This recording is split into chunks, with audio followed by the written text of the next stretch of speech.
classify them through this five, very briefly, through this four, sorry, sort of pillars of things that we need. In governance, we identified that we need recognition, measure, and we need to engage systemic change, okay?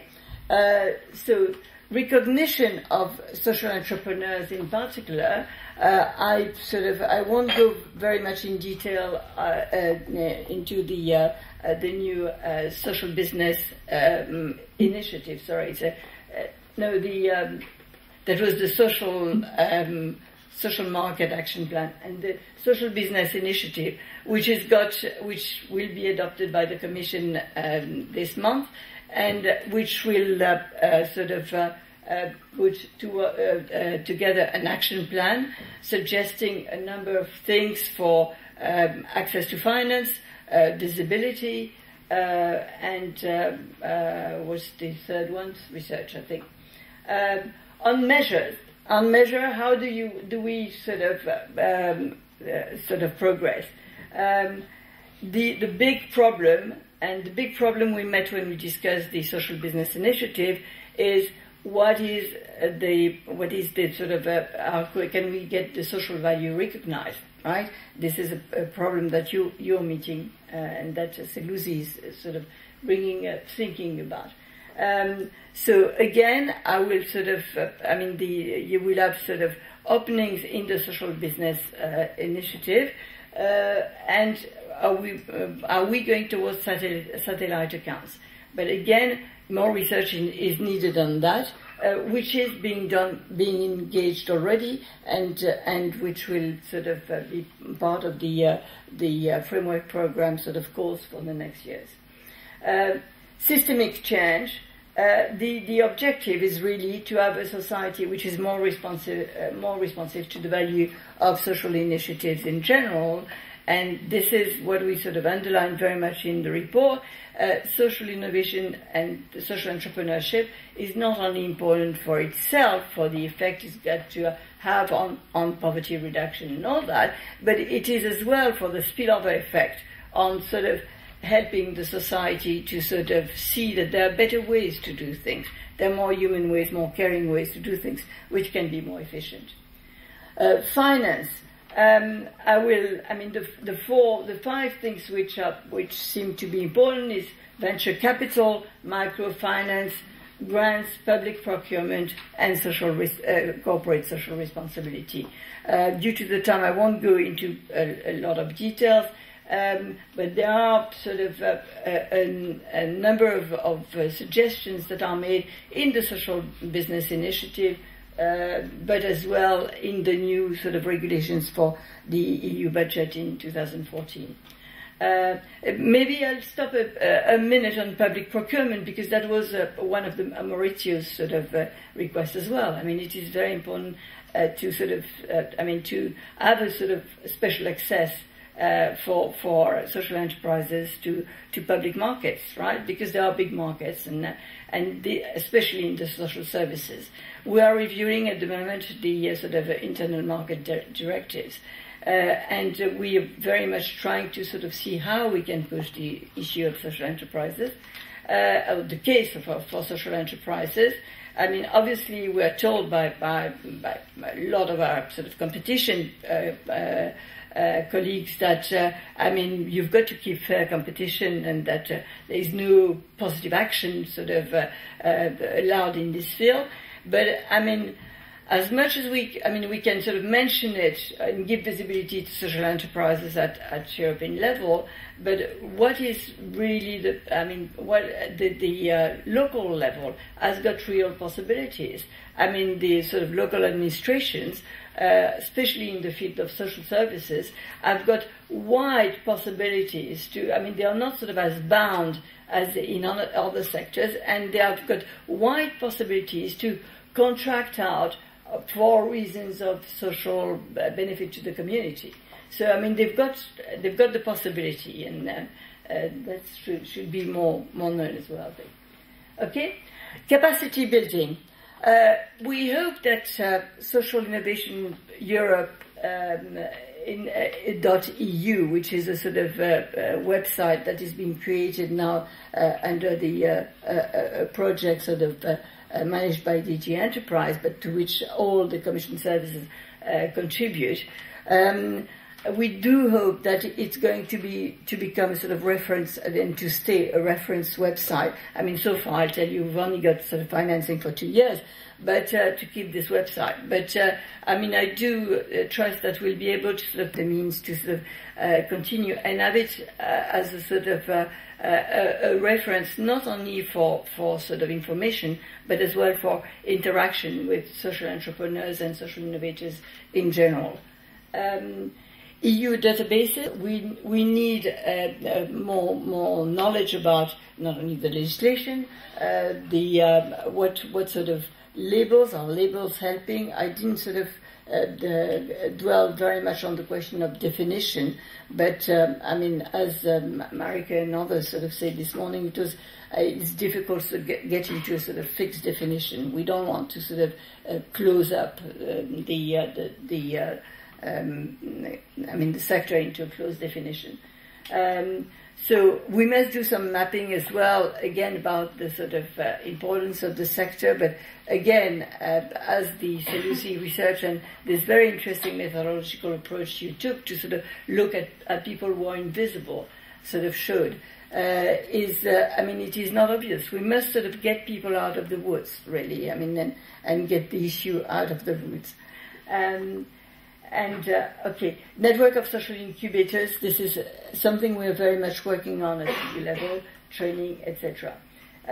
Research, the four things is evaluation, scaling up methodologies. What are as well the drivers and killers in legislation? I insisted before, but indicators and accounting framework, data collection analysis, and the more theory about social innovation for systemic change.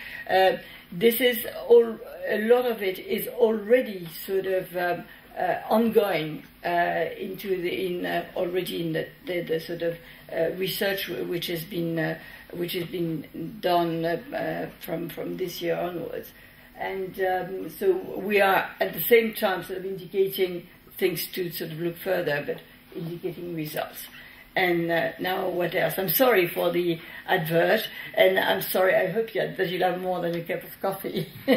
But, I mean, the what else is really what we sort of want from the academic community, from policymakers, from social entrepreneurs to tell us about what else is needed. Thank you very much.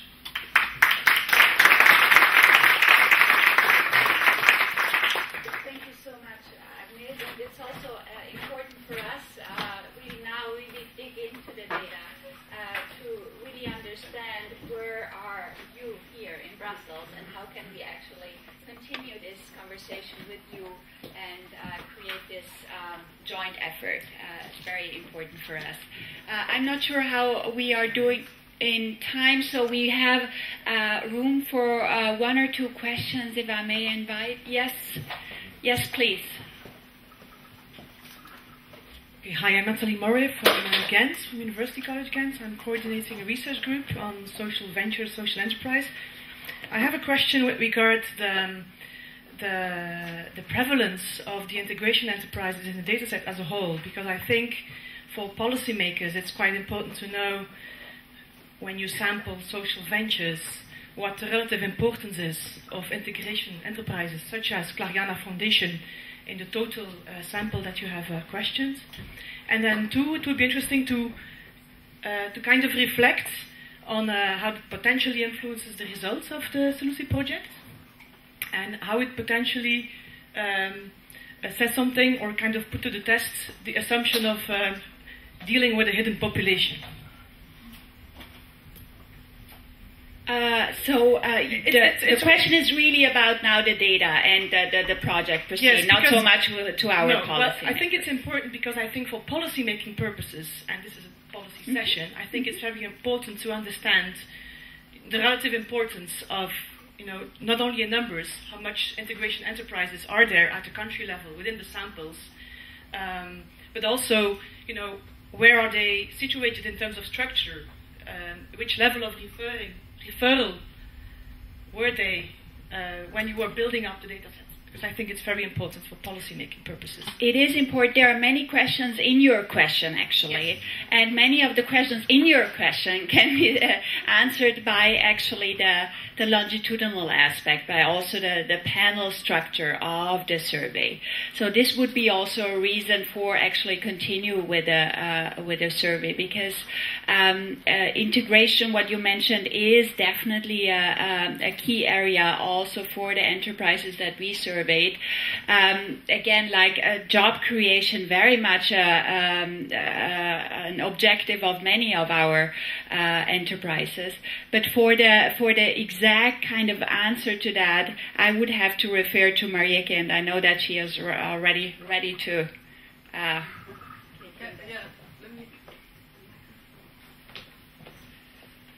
So I think it's a great remark, and in fact we haven't explored what the final thing you said in terms of when did they actually come up in when we build up the seeds, when we build up our sample.